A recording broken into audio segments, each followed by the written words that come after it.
పెట్టేయాలి. ఆ, ఇది ఏం నష్టం? ఒక్క రోజా, 2 నెలల కాలం ఆ. ఈ పోసి. కష్టపడి పండించిల్లు. ఇప్పుడు కొంటాలా మరి?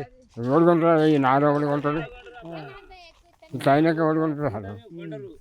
అది వచ్చింది. కేసీఆర్ ఉన్నప్పుడు ఎట్లా పోయినాయి వడ్లు, ఇప్పుడు ఎట్లా పోతున్నాయి? ఈయన గింజ లేకుండా కానీ ఒక్క నెల లోపల ఒక గింజ లేకుండా కానీ. ఆ, కానీ ఏమన్నా అడగాలం తీసి మా బంక ఏమన్నా బాధ అనిపిస్తుందా ఈ ప్రభుత్వం చూసి? కాకపోతే బ్రహ్మాండ బాధ ఉంది. అయినాక బాధ కాకపోతే చేస్తారు. ఉమ్, బాగా 6 నెలలు వేసి పండించి మొలక ఉమ్, నువ్వు కొనవైతే మనకి రూపాయలు పైసలు ఉమ్. ఎట్లా బతకాలి? ఇప్పుడు దా వడ్లు పోలే తాతయ్య, మళ్ళీ వ్యవసాయం చేసుకోవాలంటే పైసలు ఎక్కడి నుంచి తీసుకొస్తావు? యాని ఇక బంద్ చేయాలి కదా అని. ఆ, నాన్నెక్కడ వస్తాను ఇక్కడ నువ్వు ఇస్తావా? ఆ. నీకే ఇచ్చేది నా మన ఇస్తావా? మళ్ళీ ఇయ్యనుగా. అది కథ. ఆ. ఆ పరిస్థితి కట్టుంది. కనీసం రైతు బంధు అయినా వస్తుందా మరి? ఏ రాజధాని అది లేదు, ఇది లేదు, ఆ. రూపాయలు లేదు. ఎట్లా ఉంది మరి ఇప్పుడు కాంగ్రెస్ పరిపాలన? రేవంత్ రెడ్డి ఏరి కోరి తెచ్చుకున్నారు మీరు. ఆ? వాళ్ళు అంచనా చేసినా మేము చేయలే, ఆ, అసలానికి వేయలే. ఆ, మాకు ఎరకనే అయింది అదొక. ఆ, వీడు వేస్తామని అమ్ముతుంది అనుకున్నాం, ఆ. అనుకున్నట్టే అయింది. ఉమ్.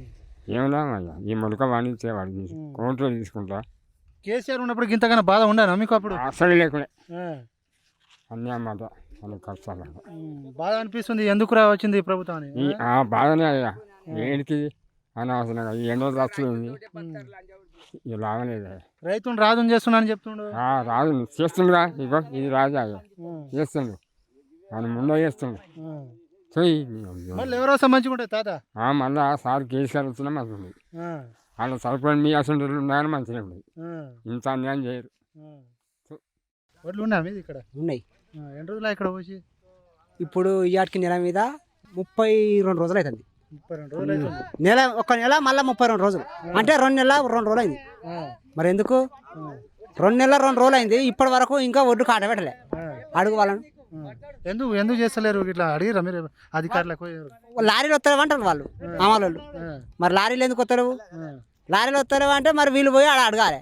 మరి మేము పోవాలని ఆసామని చెప్పారు. మరి పోవాలనే పోతాం. లాస్ట్ చెప్పారు ఆసాంలో వెళ్ళే బండి పెట్టుకొని తీసుకుపోవాలని. ఆసాంలో అంటే మరి బండి లేని వాళ్ళు ఎట్లా? బండి లేని వాళ్ళు ఎట్లా? ఎట్లా ఉంది మరి ఇప్పుడు కాంగ్రెస్ ప్రభుత్వం మంచిగా ఉందా మరి? కాంగ్రెస్ ప్రభుత్వం అంటే అప్పుడు కేసీఆర్ చేసినప్పుడే మంచిగా ఉన్నది, ఇప్పుడు లాస్ అయిపోతుంది. ఏమున్నది ఇప్పుడు? కాకపోతే వీళ్ళు కాంగ్రెస్ ప్రభుత్వాన్ని నమ్ముతాను, నేను కూడా నమ్ముతానా, కానీ లారీలు వస్తారు. ఈ పాటికి నీరుడు అయితే ఒడ్లు పోయినాయి, పైసలు వచ్చినాయి. ఇప్పటి వరకు పైసలు వస్తారు, ఒడ్లు పోతారు. ఎట్లా చెప్పు? ఇప్పుడు దాకా మీకు పైసలు రాలే అని చెప్తున్నావు. మళ్ళీ వ్యవసాయం చేసుకోవాలంటే పైసలు కావాలి. ఎక్కడి నుంచి తీసుకొస్తావు? ఎక్కడి నుంచి అంటే ఒడ్లు పంట పండించి ఒడ్లు అమ్ముతానే కదా మనకు పైసలు వచ్చేది. పైసలు రావాలి కదా. పైసలు వస్తే మనం మళ్ళీ ఏదైనా చేస్తాం. పైసలు లేని ఎట్లా చేస్తాం? వ్యవసాయం అప్పులు తీసుకొస్తారు కొందరు, మీరు అట్లా తీసుకొస్తారు? ఎట్లా తీసుకొస్తాం? అప్పు తీసుకురావాలంటే ఇప్పుడు ఈ పాత అప్పులు కట్టాలి కదా. పాత అప్పులు కడితేనే కొత్త అప్పుల వాళ్ళు మళ్ళీ ఎవరికైనా ఇచ్చేటోళ్ళు ఇస్తారు. అప్పులు మరి ఎవరు ఇస్తారు? కనీసం రైతు బంధు పడుతుందా? 5 ఎకరాల భూమి ఉన్నా కూడా 1 ఎకరానికి పైసలు పడతాయి. మరి ఎట్లా చెప్పు? సో ఎట్లా ఉంది మరి రేవంత్ రెడ్డి పరిపాలన మంచిగా ఉందా? రేవంత్ రెడ్డి పరిపాలన అంటే ఎట్లా చెప్పాలనే ఇప్పుడు